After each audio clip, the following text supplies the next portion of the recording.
Seguimos adiante, 11 da mañá, 10 minutos, puntual a cita, a entrevista que temos hoxe aquí neste comenzar de semana, metidos xa prácticamente na mitade do mes de outubro. Parece que cando chega este mes de outubro xa estamos na antesala, algún anuncio incluso televisivo xa con tintes de Nadal, en fin, vamos xa cara a ese treito, cara ao outono, con programación específica para venderse, para que os turistas veñan a Santiago de Compostela, a Galicia no seu contexto, e tamén de cara ao Nadal. Acabamos de pasar un verán, acabamos de iniciar a tasa turística en cidades como A Coruña e Santiago. Vamos, que o turismo sempre dá titulares e dá de que falar. E para falar precisamente de turismo, pois temos o director da Axencia de Turismo de Galicia con nos aquí sentado, o cal lle agradezo a visita, Xosé Manuel Verelles. Moi bo día. Hola, bo día.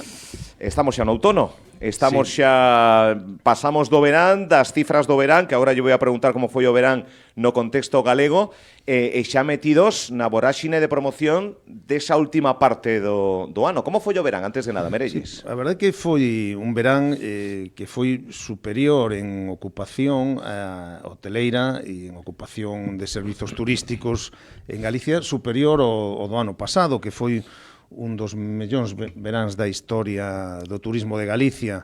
Superamos os rexistros de visitantes e tamén de ocupación e de estancias en hotéis, pois por riba do 3%, a pesar da desgraciada vaga de incendios pois que se rexistrou nomeadamente no oriente de Galicia e que bueno, pois puido prexudicar pois a mobilidade, sobre todo entre a Madrid e Galicia, e despois, pois, bueno, retraer en certo modo a demanda, pero os clientes e os visitantes que se achegaron a Galicia responderon como un ano normal, e a ocupación pois e as cifras do turismo no verán foron espectaculares. Un verán no que a Xunta de Galicia, dende a área de turismo, aposta moito polo turismo de festival, máis alá da gastronomía durante todo o ano, das paisaxes durante todo o ano, afortunadamente mellor tempo durante o verán que quizáis no resto do ano. Tamén a cultura é moi protagonista, foi moi protagonista e sigue sendo.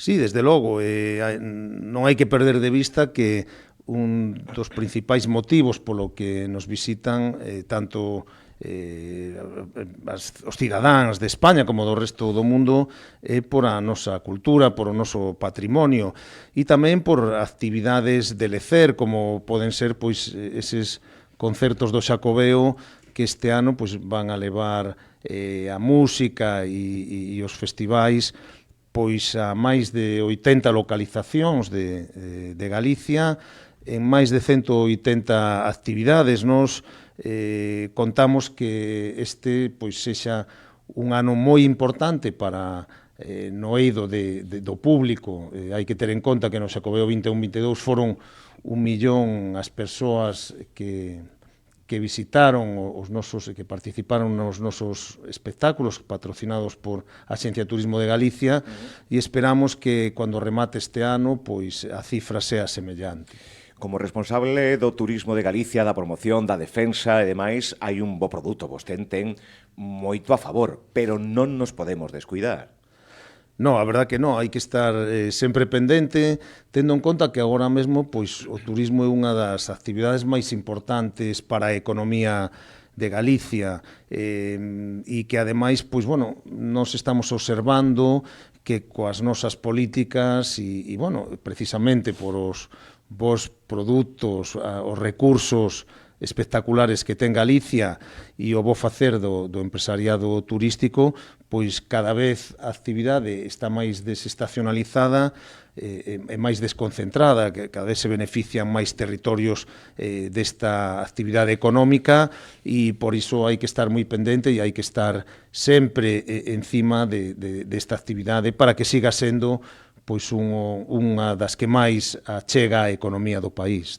A mí dá a sensación de que aquel que venga a Galicia soe repetir, porque Galicia ten varias Galicias dentro de si mesma, non sei se me entende, tanto en paisaxe como a nivel cultural, como Nota iso tamén a xente que repite? Somos de repetir? Ou son de repetir? Sí, a verdad que sí.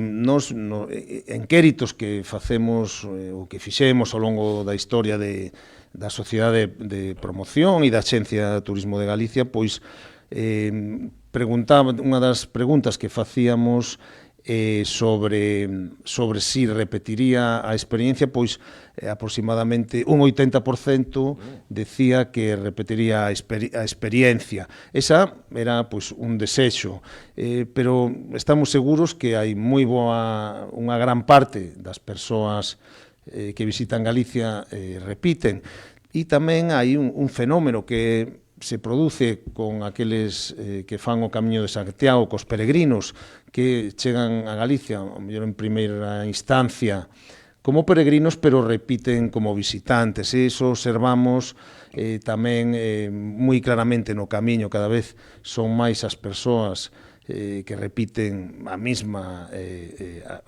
vía do Camiño de Santiago ou que optan por outras distintas, pero algo ten Galicia e algo ten o Camiño de Santiago que enamora e que fai que a xente pois se fidelice a este destino. Poucos destinos poderán decir algo semellante, porque moitas veces cando nós somos os turistas, bueno, parece que como que xa o vin todo, non? Pero poucos destinos, penso que poden presumir con orgullo de xente que nos visita e repite. A verdade que esa capacidade para atraer e para fidelizar que ten un destino é moi importante como recurso. E ademais de todos os produtos turísticos que se foron deseñando ao longo da historia do turismo en Galicia, dos seus propios recursos naturais, culturais, gastronómicos, turístico, en fin, hai moitas marcas, sí. Pero hai un elemento moi importante que é os propios galegos, un elemento importantísimo que é a acollida e a hospitalidade que mostramos a quen nos visita, e ese é un parámetro que aparece nas estatísticas. Que caemos ben, entón. Sí, e seguimos caendo ben, o cual pois é algo moi importante para que a xente repita e para que a xente, cando chega aos seus lugares de orixe, pois poida falar ben do destino Galicia. Falaba de produtos que se diseñan un pouco para saciar e para cumplir e para sorprender os galegos e aqueles que nos visitan. Agora un programa de televisión onde o Camiño de Santiago protagonismo, familias que van participar nun reality onde no Camiño de Santiago para intentar que cheguen a Santiago uníndose. Onte esta fin de semana rodaxe dunha comedia italiana co Camiño de Santiago como protagonista. Cunha industria musical en galego que traspasa as fronteiras, cunha serie de concertos que nomeou aquí hai un instante. Iba a poñer un corte agora, ao final, pero agora xa para seguir avanzando cara ao outono, iniciativas e demais. A vostede o pillábamos no Son do Camiño, na pasada edición do Son do Camiño, unha enquisa onde lle preguntábamos aos festivaleiros, entre eles vostede, que grupos ou artistas... Lembra os grupos e artistas que dixo? Eu creo que dixen... Galego, nacional e internacional. Sí, internacional, dixen Coldplay, nacional, dixen Radio Futura, como un desexo, porque é imposible. Habría que xuntarse. Habría que xuntarse. E galego, pois, dixen a Carlos Ares. Eu tuve unha oportunidade de velo e de estar en algún concerto del, e na presentación que fixemos do Son do Camiño precisamente en Madrid no mes de maio, e a verdade que foi espectacular, a verdade que... Mira, vamos a escoitarlo in situ. Vamos a escoitar, son 15 segundos, José Manuel Merelle respondendo a enquisa de Radio Líder Santiago e de Galicia Mola. Señor Merelles, que grupos ou artistas lle gustaría ver en riba do escenario o ano que ven? A ver, un artista galego, pois Carlos Ares, por exemplo, un nacional. Me gustaría que se volvese a unir Radio Futura, pero creo que eso vai ser imposible. É un internacional, hai que traer a Coldplay. A min gustame a reflexión, está moi ben Radio Futura, está moi ben Carlos Ares, pero señor Merelles, non dixo gustaríame ver, non dixo hai que traer a Coldplay. Bueno, Perdona que insista, que diría outro, pero isto é unha declaración de intencións? É unha declaración de intencións e un desexo fundamental, pero, bueno, non lle poñamos portas ao campo, pero hai que traballalo e hai que ver as posibilidades. As posibilidades agora mesmo co recinto, co aforo, serían reais ou habería que modificar algo no contexto do Son do Camiño para que unha banda de dimensión de Coldplay estivera? Hai que estudialo ca produtora, hai que ver se hai oportunidades. Son moitos os factores que influen a hora de poder traer a un grupo determinado e, bueno, nós non desbotamos ningunha oportunidade. Vale, podería ser. Podería. Bueno, vamos con máis asuntos. Outono gastronómico, que é pois, todas as vontades gastronómicas que temos precisamente cando se inicia o outono, que son moi características. Dende as castañas a outros moitos produtos. Tamén se quere ensalzar a gastronomía, máis concretamente a deste período, como reclamo turístico. Sí, trátase de un produto con moita soleira, porque este ano chegamos á súa 20ª edición, son 20 anos organizando o outono gastronómico, un produto que combina, por un lado, a gastronomía de temporada e, por outro, pois tamén as estancias en turismo rural de Galicia. Non hai que esquecer que os aloxamentos de turismo rural de Galicia, eu sempre digo que son os Rolls Royce do turismo rural español, porque nos podemos aloxar en pazos do século XVII, podemos aloxarnos en casas de labranza, en casas grandes, e é moi difícil atopar unha oferta tan especial no resto de España. Pois esa combinación coa gastronomía propia de temporada fai que este produto pois podamos repetilo ano tras ano. Este ano son 78 establecementos de turismo rural que combinan pois distintas opcións. Podemos simplemente cenar ou xantar a través dos menús outono gastronómico, pero tamén podemos combinalo co aloxamento dunha noite e a través dun paquete outono gastronómico ou de 2 noites o almorzo do domingo. Isto pois sería o paquete fin de semana outono gastronómico e tamén, pois, bueno, coa experiencia que nos dan os anos, pois vanse implementando outras características, como neste caso a posibilidade de desenvolver actividades relacionadas co turismo activo. Hai determinados aloxamentos que combinan a gastronomía co turismo activo e a verdad que é unha oferta. Funciona, non? Sí, é unha oferta que eu lle recomendo a todo o mundo. Xa pensando no Nadal tamén. Sí, porque o outono comezou o pasado 15 de setembro e remata pois un pouco antes de Noiteboa. Os que vemos a tele vemos como hai un reforzo da campaña Galicia Calidade, vemos spots, vemos unha presenza que nunca deixou de estar, pero que agora ven cun pulo impresionante. Galicia Calidade, esa marca que moitas veces se utiliza para definir que Galicia Calidade. Estamos tomando un produto e decimos que Galicia Calidade, o decimos e o din. Hai un reforzo desta marca? Sí, ¿no? Desde logo que sí. Desde hai un ano e medio, pois a marca está na contorna da Axencia Turismo de Galicia e sin deixar de apostar para o que foi concebida, que foi para como unha marca de garantía de produtos un selo, non? Sí, un selo, unha marca de garantía de produtos de calidade de Galicia. Sí. Pois nós, desde o contorna de Turismo de Galicia, como é lóxico, pois estamos traballando para que a marca sexa, pois, tamén esa carta de presentación non só de uns determinados produtos que, desde logo, son auténticos embaixadores do bo facer que ten a industria e o comercio en Galicia, pero tamén unha carta de presentación aproveitando ese claim tan maravilloso que é Galicia Calidade, que se recoñece non só no resto de España, sino tamén no estranxeiro, pois por primeira vez o introducimos no eido turístico e por primeira vez unha campaña de turismo está incluída en Galicia Calidade. E a verdad que presentámola o pasado 29 de setembro en Madrid, desde o primeiro instante que posemos o spot para a audiencia que... Moi chulo, por certo.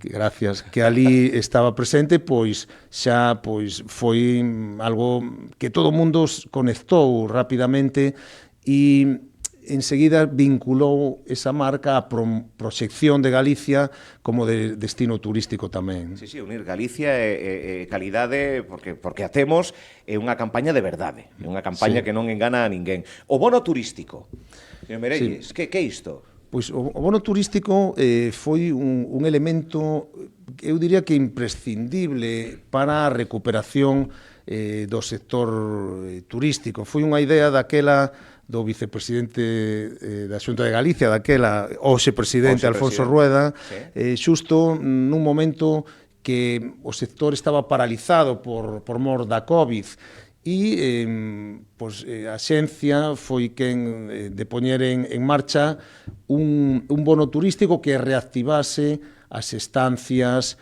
nos aloxamentos turísticos de Galicia.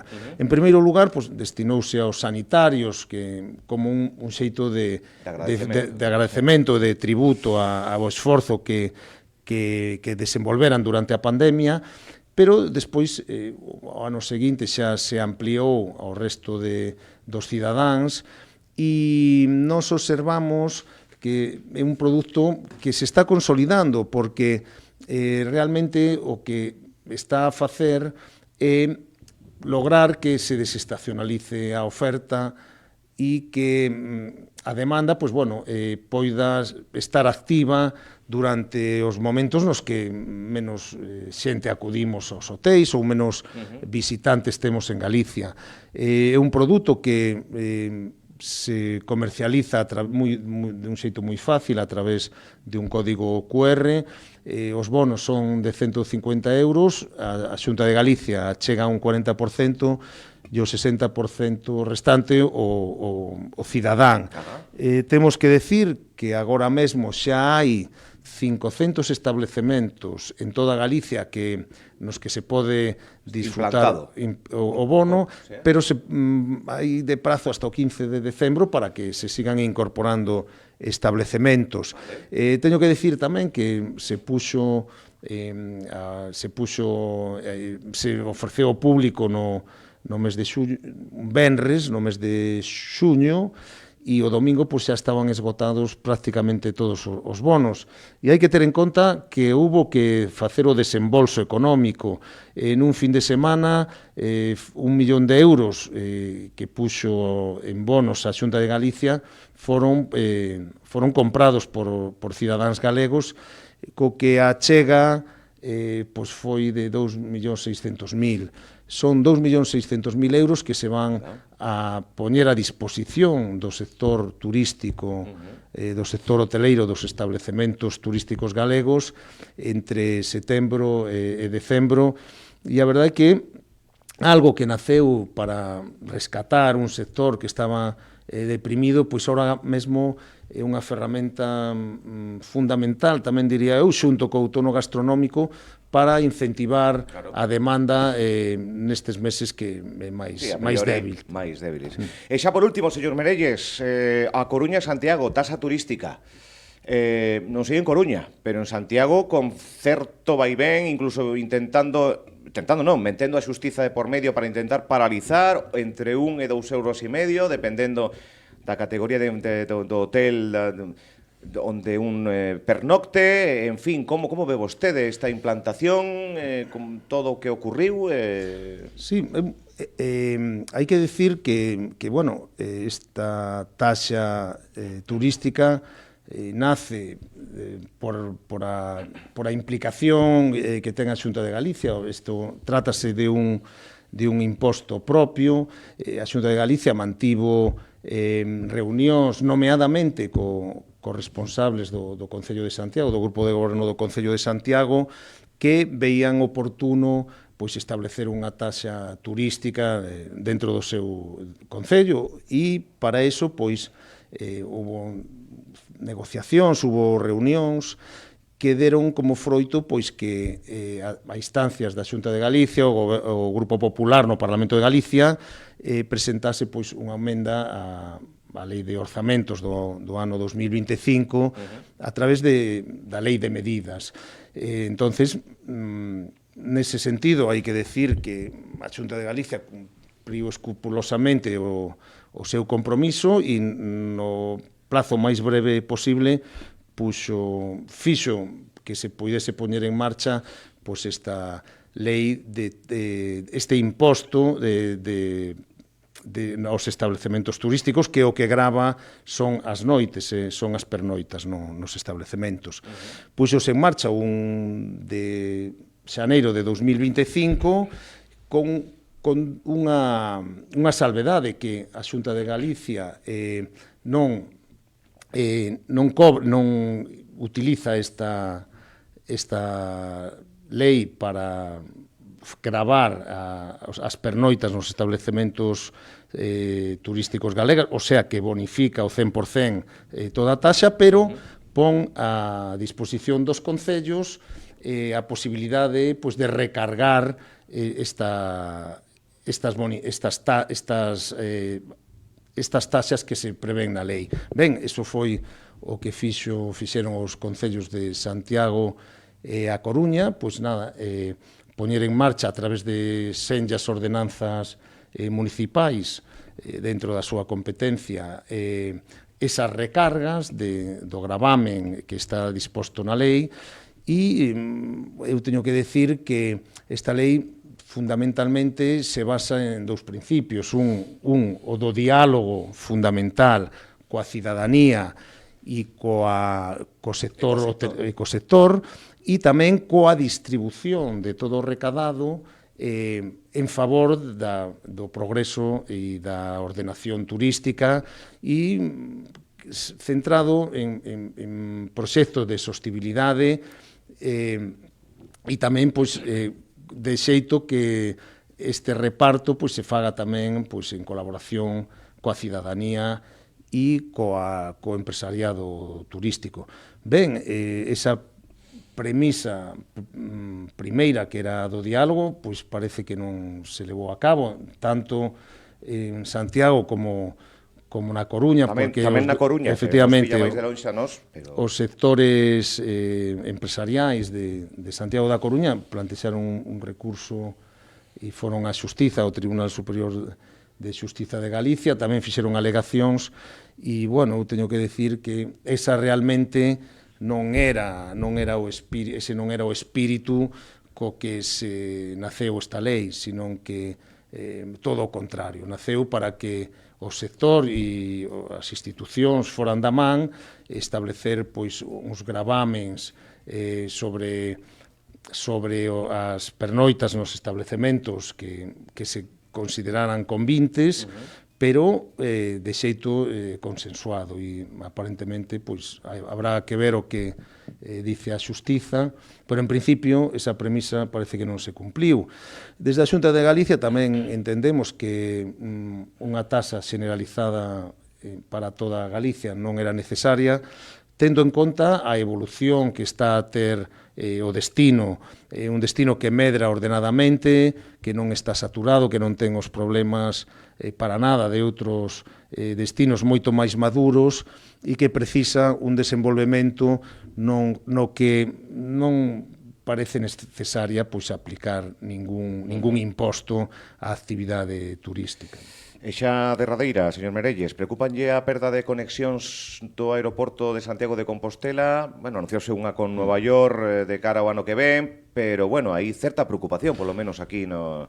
Sí, desde logo, todo o que sexa limitar a conectividade de un destino ben directamente ou ben a través de conexións con outros hubs, nun momento no que o turismo internacional, sobre todo, está medrando intensamente en Galicia, pois sí que nos preocupa moito, e así llo fixemos saber a tanto os responsables de AENA como os responsables municipais de Vigo, Santiago e A Coruña no último comité de rutas que se celebrou na cidade de Vigo. Nos queremos que esta discusión que teñen Ryanair e AENA nos está prexudicando, entonces emplazamos as dúas partes a que ao diálogo entre as dúas partes para ver se aínda temos a posibilidade de recuperar esa presencia de Ryanair en Galicia e tamén estamos abertos pois a colaborar, pero sempre desde as nosas competencias. Nos emplazamos a AENA para que exerza as súas competencias e lidere un proceso que nos leve a que en Galicia pois, cada vez estemos mellor conectados. Teño que decir tamén que Galicia inviste anualmente 13 millóns de euros en promoción turística, en promoción internacional, e probablemente este anuncio da conexión de United directa con o aeroporto de Newark en New Jersey e o de Santiago de Compostela, Rosalía de Castro, pois teña moito que ver esa promoción que fai Turismo de Galicia, unha promoción sostida desde hai 30 anos, que fai que o destino se faga atractivo tanto para as compañías aéreas como para os operadores turísticos. 13 millóns en destinos internacionais, non? Esa promoción. Señor Merelles, non o molesto máis, graciñas por vir ata aquí, se lle parece, rematamos esta conversa pois cun tema de Coldplay. Moi ben. Graciñas, señor Grazas Merelles. a vos. Gracias.